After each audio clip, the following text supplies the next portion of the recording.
फिलहाल चलिए आगे बढ़ते हैं। एक और प्रधानमंत्री मोदी का बड़ा बयान, पीएम मोदी का बड़ा बयान, ये कहा कि विपक्षी दलों को भारत की काबिलियत पर भरोसा नहीं है। ये राहुल गांधी पर पलटवार किया, कहा कि झूठ के पुलंदेज से इतिहास नहीं बदलेगा।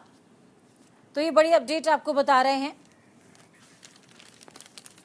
तो देखिए इस दौरान किस तरीके से प्रधानमंत्री नरेंद्र मोदी ने विपक्ष पर निशाना साधा और इस बीच राहुल गांधी भी पलटवार करते नजर आए। लोकसभा चुनाव 2024 में भाजपा के लिए प्रचार करने के दौरान तमिलनाडु गए पीएम मोदी ने विपक्ष पर जमकर प्रहार किया। प्रधानमंत्री नरेंद्र मोदी ने बुधवार को कांग्रेस और उनके सहयोगी तमिलनाडु में सत्तारूढ़ द्रमुक पर कच्चा तिवु और शक्ति वाली टिप्पणियों पर तीखा हमला करते नजर आए। पीएम मोदी ने कांग्रेस पर तंज कसते हुए कहा है कि कांग्रेस के युवराज शक्ति का अपमान करते हैं और उन्होंने शक्ति के विनाश की बात की है। देखिए वही खबर जिसका जिक्र हम पूजा कर रहे हैं, किस तरीके से तरजीह दी गई है, इसको हम आपको बता भी देते हैं। INDIA को भारत के सामर्थ्य पर भरोसा नहीं है, ये प्रधानमंत्री मोदी ने कहा कि एक परिवार की कंपनी बनकर रह गई है द्रमुक। तमिलनाडु में चल रहा है लूट का खेल, कट्टरपंथियों पर अंकुश लगाने के बजाय द्रमुक सरकार उन्हें बढ़ावा दे रही है। आपको याद होगा कुछ दिन पहले किस तरीके से स्मृति ईरानी ने भी कहा था कि राहुल गांधी जो वायनाड से चुनाव लड़ रहे हैं, कहीं ना कहीं उसे PFA का समर्थन हासिल है।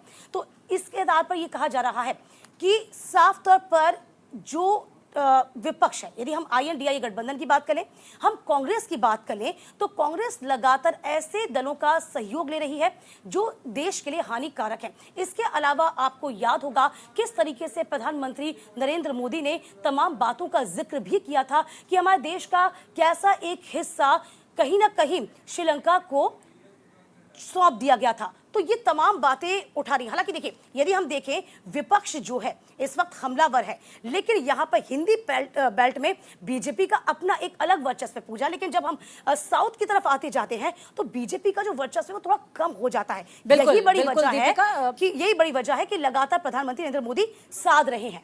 बिल्कुल। और इस बीच राहुल गांधी भी चुप नहीं बैठे। राहुल गांधी ने भी पलटवार किया और राहुल गांधी ने कहा कि आप झूठ के पुलंदे कितने भी बांध लीजिए, उससे फर्क नहीं पड़ने वाला है, उससे चेंजेस नहीं आएंगे। चेंज जो है धरातल पर काम करने से आएगा और वो काम कांग्रेस कर रही है। ये बात राहुल गांधी ने वायनाड में रैली के दौरान कही है।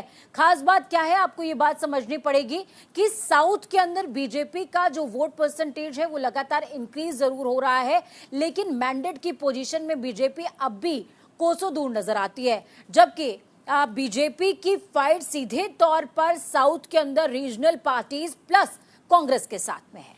यही बड़ी बात है। लगातार देखिए ना आप किस तरीके से राहुल गांधी अमेठी को छोड़ चुके हैं, वायनाड का दामन थामा है। ठीक है, आप जरा इसको ऐसे समझिए, क्योंकि यहाँ पर मुफीद मानती है कांग्रेस दक्षिण को अपने लिए, और इसी को लेकर तमाम तरीके से कटाक्ष किया जा रहा है बीजेपी की ओर से। साम दाम दंड भेद यूं कहते हैं ना, लेकिन बीजेपी का ये कहना है कि कहीं ना कहीं लगातार जो कांग्रेस है वो झूठ का पुलिंदा अपना रही है। कांग्रेस की दिक्कत ये है कि साफ तौर पर आप लगातार प्रचार प्रसार में देरी कर रहे हैं। एक विपक्ष होने के नाते आपको मैदान में आना होगा, उतरना होगा। हालांकि अब धीरे धीरे नजर तो आ रहे हैं, लेकिन अभी मंजिल बहुत दूर है, समय कम है, काम ज्यादा है। कांग्रेस को INDIA को बहुत काम करना होगा।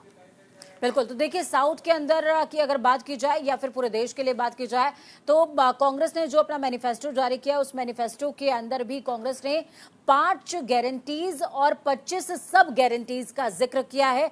वो अपने आप में इंप्रेसिव है, जिस पर काम लगातार कांग्रेस को करना होगा ताकि वो जनता तक डिलीवर हो